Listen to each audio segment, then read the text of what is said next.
怎么又到这儿了？我刚才是不是来过这儿？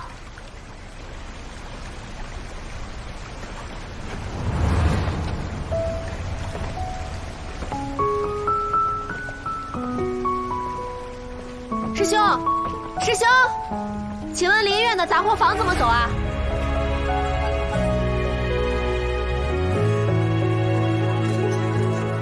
功过荣辱，飞燕成茧，世人各执一面。染指心血，招致罪孽非起。所愿为大道西为归真为戒。可有人看将生死作废？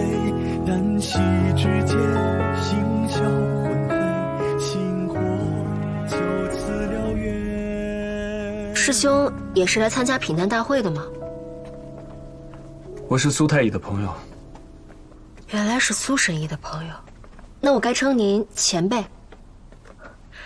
新鞋庄新梅，不知前辈名号。陆千桥，万千之千，乔木之乔。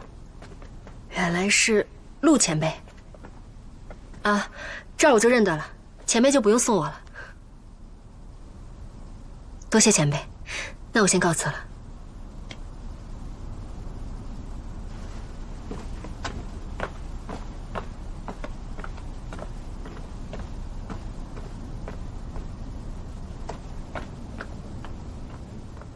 真是人生何处不相逢啊！唉，酒醒这么快？你猜我刚才瞧见了谁？不就是小桃、小红，要不就是春杏、秋菊。都不对，是魏县的夏花姑娘。当年她在魏县击鼓，为父鸣冤的那个，还是你陆怀大人审的案子，我去接的人。从县衙门口到大堂也就几十步的距离，这你都勾得上啊？什么叫勾的呀？我们那是清清白白，无关风月。哦，他现在在崇灵谷养伤呢，就住在明竹院，我去陪他几日。正巧你也遇到了新仙子，你加把劲儿，没准还能再续前缘呢。哼哼，祝你玩得开心。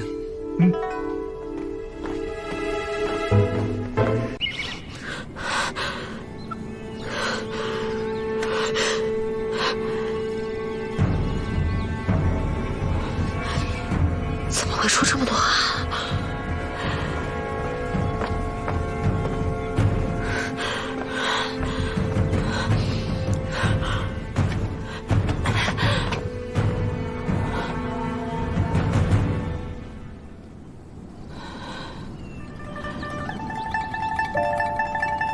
前辈。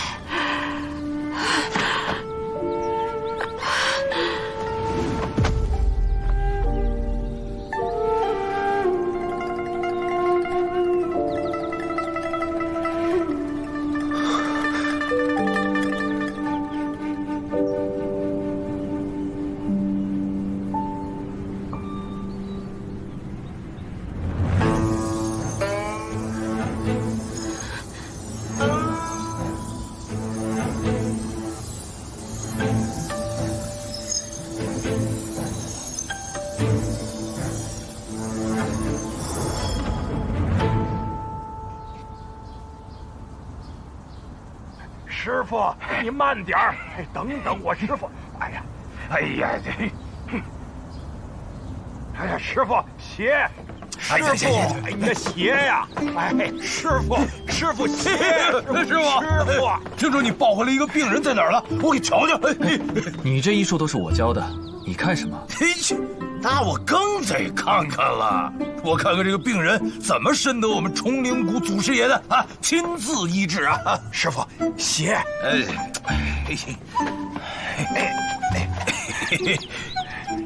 对了，确定是个年轻女子是吧？啊？嘿嘿。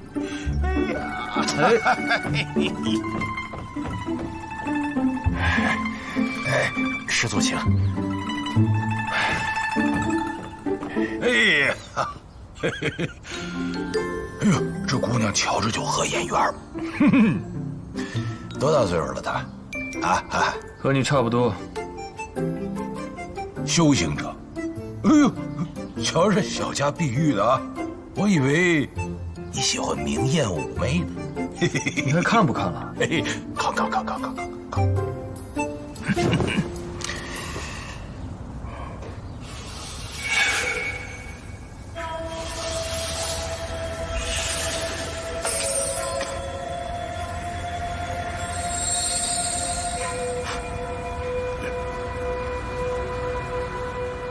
延髓术，对。师傅，何为延髓术啊？延髓术乃是一种言出法随的术法，无论多不可理喻的要求，中术者都会听从指令去完成。想起当年轰动雍地的那桩悬案，便是一位中术的富家公子，在众目睽睽之下，自己抹了脖子。据说这种术法已经失传多年，没想到今日又见到了。但这种术法威力巨大，限制也有很多。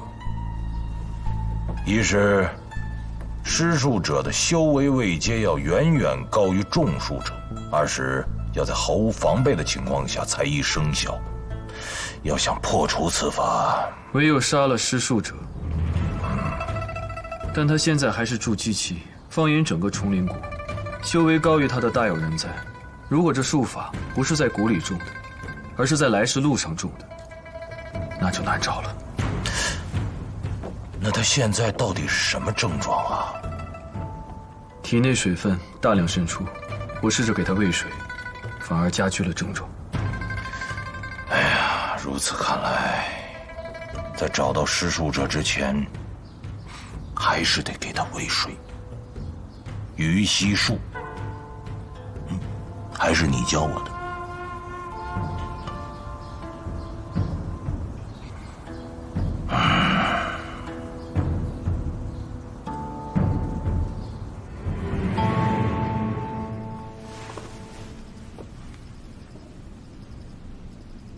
有人吗？有人吗？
我也没想到会碰到前辈您。我本来是去找朱毅大夫看病的，但是排队的人太多，然后有一位熟识崇灵谷的小哥就把我带到了苏问堂的后院，说是在那儿能等到专治脾胃的柳大夫。然后你就躺在了地上，让大夫给你看病。很多人都这样做，你不是第一个了。把手给我。啊？给你把脉。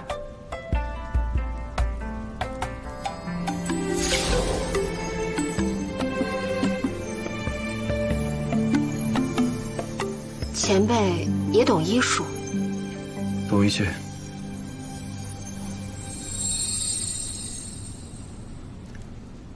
身体已经稳定了，但在找到彻底解决方法之前，你不能再饮水了。不能再饮水？前辈，我究竟得了什么病？不是病，是术，叫延髓术。延髓术？你可以理解为言出法随，这个术法一旦实施，受术者便会对施术者言听计从。你仔细想一想，你的身体从什么时候开始出问题的？如果这么说的话，那应该是在萍乡小镇。我本来是赶路，然后就遇到了一个疯疯癫癫的男子，朝我跑过来。看他的扮相，不像中原人，像是从北乡来的。他对我说，水里有毒，让我不要喝水。我当时以为遇到了一个疯子，后来仔细一想，基本上是从那之后便不能饮水了。可是我与这疯癫男子无怨无仇，他为什么要害我？他不一定是施术者。延髓术使用的时候，有时候不需要施术者亲临，人、动物，哪怕一片绿叶，都可以成为施术的媒介。我当时竟然一点都没有察觉。延髓术只能由高阶位者向低阶位者施展，你的术法不高，没感受到也是正常的。我该如何破解术法？还请前辈赐教。杀了施术者，就这一个办法？就这一个办法。那完了，我根本想不到谁会害我。而且，如果一直找不到施术者，岂不是一直不能喝水？既然你叫我一声前辈，我便不会让你死的。前辈有办法。爱情。